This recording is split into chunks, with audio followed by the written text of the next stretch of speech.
السلام عليكم. شكرا جزيلا للدعوة الكريمة من الدكتورة أمال. Today my talk is one of the IBS mimicker, which is celiac disease. I will highlight some important information about celiac disease. Celiac disease, more common disease or just more common diagnosed because availability of diagnostic tool. عشان نجاوب على السؤال ده we will go back for 1948 to 1954. Blood sera were collected and stored and was tested for celiac disease, and 0.2% was positive for celiac disease. Matched group in 2007 found that 0.9% positive for celiac disease. So conclusion, celiac disease 4 times more common now than 50 years ago. Global prevalence of celiac disease, seroprevalence of celiac disease 1.4, and biopsy prevalence is 0.7. Biopsy prevalence is less than serology prevalence because not all patients went for biopsies after confirmation of serology. Celiac disease is not commonly in Western country only, but also common in Africa. It is 1.1% serology positive and 0.9% biopsy positive. The relation between IBS and celiac disease. The seroprevalence of celiac disease in IBS patient ranged from 2.6 to 5.7, and the biopsy prevalence is about 3.3%. The prevalence of celiac disease not only in IBS diarrhea, but also in IBS constipation, and the prevalence of celiac disease in IBS constipation 2.1% for serology and 1.8% for biopsy. Celiac disease is like an iceberg, which could be latent celiac disease, could be silent celiac disease. The average age of diagnosis of celiac disease is 45 years. Celiac disease have a diverse presentations, and there is a delay in diagnosis of celiac disease 11 years in United States and 4.5 years in UK from the start of the symptoms. So there is a medical inertia toward diagnosis of celiac disease when a gastroenterologist only sees the tip of the iceberg in which sees a symptomatic celiac disease. As regarding to clinical presentations, we can find that 52%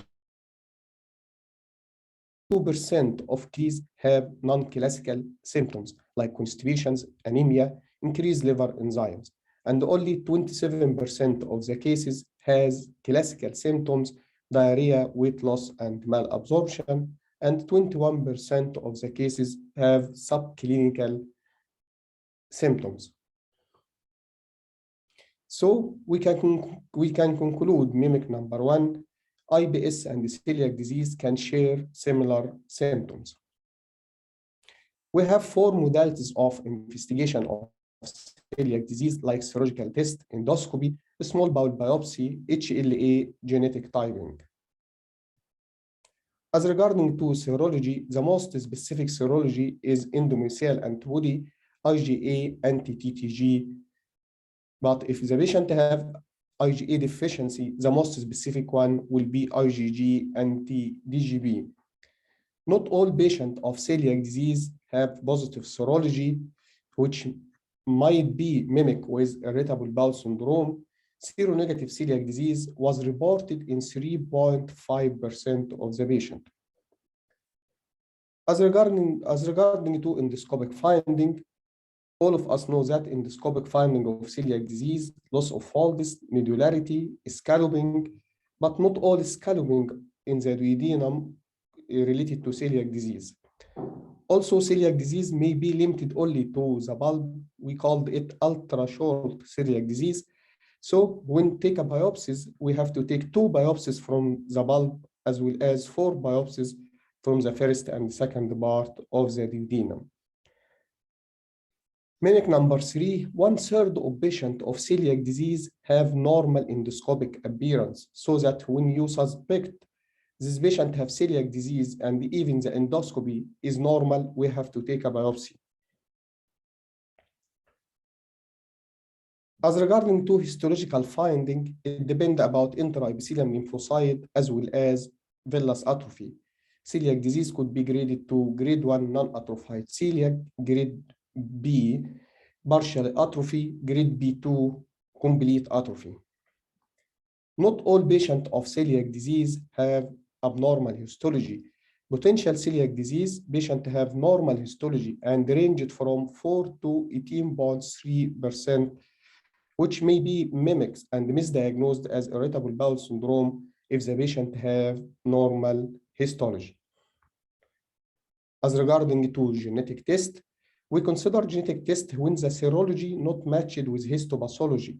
I mean that when the serology is positive and the histopathology is negative, or when the histopathology is positive and serology is negative.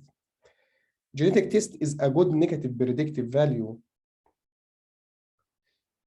The gold standard for treatment of celiac disease, as we know, is a gluten-free diet. But mimic number 5, there is a clinical response to gluten-free diet among some patients with irritable bowel syndrome. And also, this meta-analysis found that about 18% from the cases of non-responsive celiac disease have irritable bowel syndrome. So we can conclude there is some similarities between celiac disease and irritable bowel syndrome. Age of the diagnosis, both of them around 40. Both of them have gastrointestinal manifestation. Around 3 to 5% of celiac disease normal serology. 1/3 of the cases of celiac disease have normal endoscopy. And from 4 to 18.3 of cases of celiac disease have normal histopathology, and both of them could respond to gluten-free diet. So we can use a rule for diagnosis of celiac disease. We need 4 out of 5. Typical signs and symptoms, positive serology, positive histopathology, clinical response to gluten-free diet, and positive genetic test. If number 1 is absent, we called it non-classical celiac disease. If number 2 is absent, we called it seronegative celiac disease. If number 3 is absent, we called it potential celiac disease. If number 4 is absent, we called it non-responsive celiac disease. There is some barrier for treatment of celiac disease. About 40% of the cases reported intentional gluten exposure and 30% reported unintentional gluten exposure. Some adverse effect of gluten-free diet like weight gain, nutritional deficiencies. Gluten-free diet is more costly, and there is minimal medical support for the patient in comparison with other GI diseases. This survey was done in 2016 and found that about 65% of cases need a drug to replace a gluten-free diet, and 87% of the cases need a drug as adjuvant to gluten-free diet. There is some medication under trials for treatment of celiac disease, and in phase 2 and phase 3 trials, the most important one is anti-IL-15, which is prevent intraepithelial lymphocyte expansion, and another drug which is block gliadin deamidation. So from this presentation, we can find that there is a mimicker with IBS, and one of these mimicker is celiac disease. Thank you.